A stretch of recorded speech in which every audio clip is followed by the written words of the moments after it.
Sundaram Business Services presents Humanizing Technology, hosted by Harish Rao. Hello and welcome to the first segment of Humanizing Technology. Humanizing Technology is a podcast series by Sundaram Business Services that seeks to connect humans through technology and discuss the latest trends and impacts on our lives. I'm really thrilled about today's edition because we are kicking things off by talking to the global head of business development at Sundaram Business Services, Mr. Harish Rao. Harish, a very warm welcome to Humanizing Technology. How are you doing? Thank you, Sri. I'm very well, thank you. Great to have you on this podcast series on the very first segment. And, we've got a lot of exciting things lined up, but I'm very thrilled that we're going to kick things off with you. So, look, I believe that your family was one of the earlier families to come and settle down in Australia. What was that like? Yeah, that's true. My father actually migrated from Chennai in India in 1968. Wow. So he was one of the first group of migrants, because at that time, the White Australia policy was still in effect in Australia. Right. But certain professions, such as medical professionals, were allowed to come and migrate to Australia. So my father being a surgeon, he was one of the first to get here. And when we first came, we landed up in Melbourne. And my father used to tell me there were not even 100 Indian families in Melbourne. So if you saw another person of Indian origin walking along the side of the road, you'd stop your car, you'd go and say hello to them and invite them home for dinner. Wow. That's how it was. Whereas now we have over 300,000 people of Indian origin here in Victoria. Absolutely. You'd see 100 Indians on the road every minute, I think. Absolutely. So it was a big change for them coming from a country such as India, right, and not seeing many people. And so all their actually very close friends, even today, are still a lot of our Australian friends, which we are very really happy with. Yeah. Excellent. Great to know. Great story. And now you obviously grew up in Melbourne, as you said. What are your recollections of that phase growing up here? Yeah, well, I came as a toddler. I was 2 years old when my parents migrated here. So all our early childhood was in Melbourne, in the northern suburbs of Melbourne, because my father being a surgeon, his practice was in the northern suburbs, and that's where we grew up. And I have very fond memories of my early childhood because we had a lot of Australian friends at the time. And many of them, and probably nearly all of them, are very, very welcoming and made us feel at home, despite there being a very small Indian population here in Victoria. So so schooling, university, everything was here? Yeah, so my early schooling was at Essendon Grammar in the northern suburbs. Right. And then my university, then I went to Melbourne Grammar here and finished my secondary school, followed by university, where I actually went up to Canberra, up to ANU to study, where I did a double degree up there in commerce and in science before coming back to Melbourne to start work. Excellent. So growing up, did the family travel back to India quite often? Yeah, that's interesting because obviously my parents, having come from India, are always very homesick. So every year, every school holidays, myself and my brother, after he was born, we were all sent back to India for 2 months. So my early recollections of my time in Australia was actually going back to India and playing with all my cousins on a regular basis. So we're actually very close, all my first cousins over there. So we still keep in touch. But, fun memory, certainly, of my early childhood. Interesting, yeah. So you had a good experience and exposure to everything Australian and everything Indian at the same time. Absolutely. Like growing up in Essendon, you would have thought that I would support the Essendon Football Club, growing up there. But my closest friend, who was our neighbour, was a mad Carlton supporter.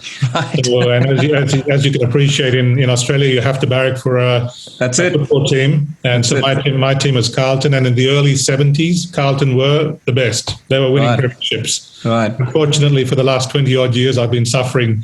But yes. That's okay. When I first moved to Melbourne, I came here to do an MBA from the Melbourne Business School, which is situated in Carlton. And I happen to live there as well. So I inherited Carlton, if you may. So you've had a very lean period of not having seen Carlton win a premiership. Really. That's it. I don't think I ever have. That's right. Indeed. Now, okay. So let's talk about your background a bit, which is very interesting. And your background obviously is in chartered accounting and finance, but you did not pursue a career in professional services like, say, chartered accounting. Talk us through that. Yeah, so when I went to university up at ANU, I did my commerce and my science, came back here, and my first job was in a chartered accounting firm. So I worked in chartered accounting for about 4 years, and then moved into the investment banking space for a couple of years. But I knew right from an early onset that I never wanted to be an accountant for the rest of my life. So, but it was always a great grounding to have for whatever you want to do in life. I think accounting is actually a very good grounding. So I decided I wanted to go into business and do some business sort of activities. And because I was very close to India in terms of having a very good understanding of the market there, I opened a couple of businesses with India in importing herbal products and pharmaceutical products, totally unrelated to what I had done in my tertiary education. Absolutely, yeah.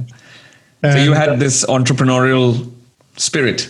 Yeah, I always wanted to do something on my own. Yeah. And look, I think what I started in the herbal products business, which is about 20 odd years ago, was probably before its time. Now everyone talks about herbal medicines, Chinese herbal medicines, etc. But in those times, it was actually not the vogue yet.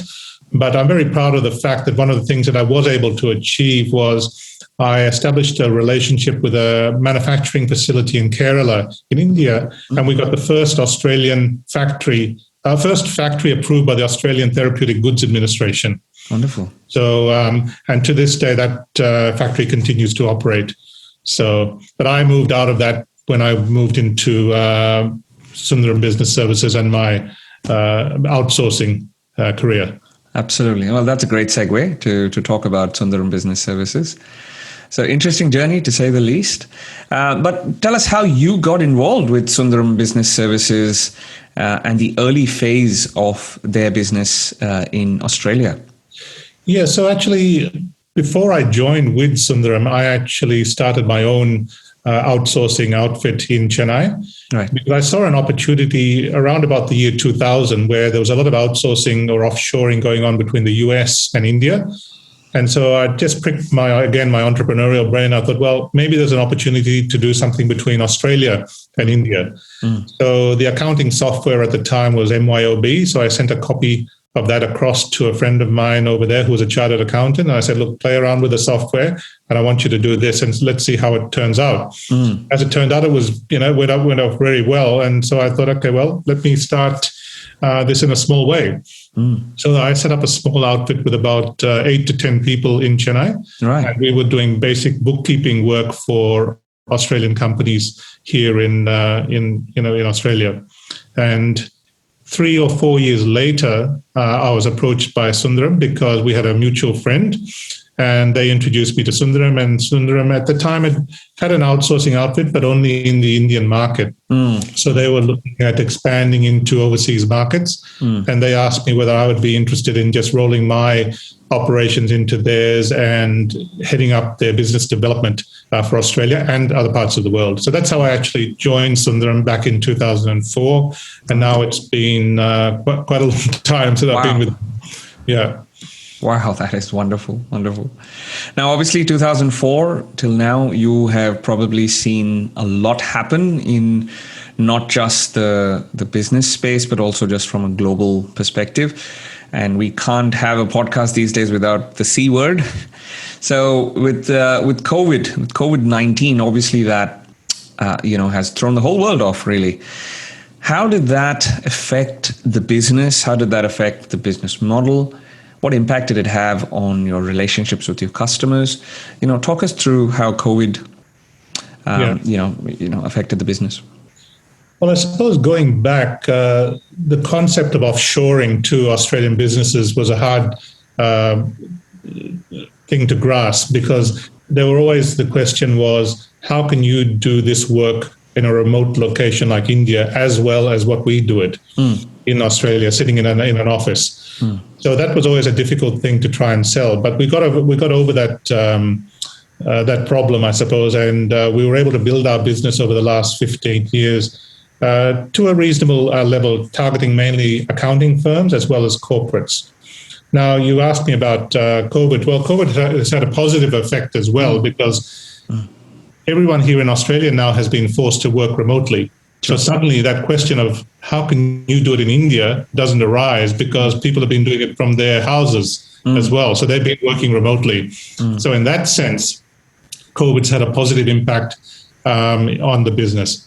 However, COVID's been rampaging all over the world, as you can appreciate, especially in India. And so we've had our challenges in trying to manage the workforce over there. So all our staff have had to be put into their remote locations in their houses. And then, as you can appreciate, security is one of the biggest issues, and security and confidentiality is one of the biggest issues with offshoring. We've had to put all the security protocols in place to enable them to work safely and confidentially from their house. So, which we've been able to do, and all our customers have been very happy with that. And so, whilst it's been a challenge to grow the business, at least our existing customers have been very supportive and we've been able to at least stabilize our business during COVID. Yes. And I believe one of the ways Sundaram Business Services has adapted to the changing needs of the market is to enter the automation space. Yeah, so when we first started, automation wasn't a big part of our business. Our business was really to say, well, if you're doing the work in Australia, we have resources in India that can do the work as well at a very good quality level as well. So automation was never a part of the play. But things have been evolving over the last 12, 15 years. And in the last 3-4 years, automation has become at the forefront of thinking in a business environment and a corporate environment. And Australia has been a very early adopter of IT, basically, and they're very open to IT solutions. So what we decided as a business was to say, okay, well, let us offer a business automation option for our clients and for our future clients. Anything that can't be automated, and there are things that can't be automated, but we can still do them offshore with our remote workforce. So it's a hybrid model where we offer automation as well as our resources to be able to provide a complete solution to our clients. Excellent. Yeah. And I understand that everything that Sundaram Business Services does, be it the business process outsourcing or the financial process outsourcing, and or the work they do in robotic process automation, all of that sort of points towards transforming a business.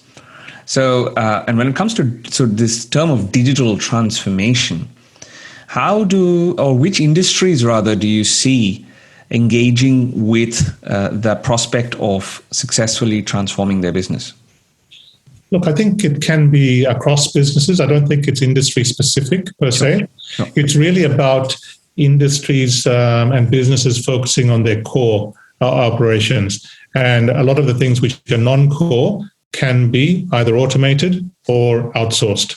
So really, that's what we're looking at. So we work across different industries, from hospitality to financial services to manufacturing. So looking at the finance function, because in terms of the finance function, for example, you just want good, timely, good financial information. So it just has to be done well and accurately. And so that's what automation and offshore resourcing can provide. Absolutely. Okay, Harish, I'm going to give you the crystal ball. I'm going to ask you the big question. What does the future hold for Sundaram Business Services in Australia? Look, I think the future is certainly bright for Sundaram Business Services here in Australia. We're now an established brand here. We've been in the market for nearly 20 years. So people do know us, especially in the segments in which we operate. We're part of a very large financial services group, Sundaram Finance. So people get a lot of comfort in the fact that even though we're a smaller subsidiary of theirs, we have a big parent looking after us. So there's a tremendous scope in both the robotic process automation and as well as the offshoring to continue into the future, because the world is global now, and IT has made it a small place to operate. So services such as ours will be invaluable for businesses, because they really do need to concentrate on their core business and grow their top line revenues and reduce their costs to improve profitability. And that's where we come in, and we can help. So as far as Sundaram is concerned, I think there's tremendous opportunities here in Australia still. And I think the sky is the limit for the company as it moves into the future. Absolutely. Well, exciting times ahead. And that's all we have time for today in today's segment. So thank you so much, Harish, for joining us and sharing all these insightful nuggets and the fascinating aspects of your journey thus far. And we wish you all the very best. Great. Thanks, Sriram. Thank you.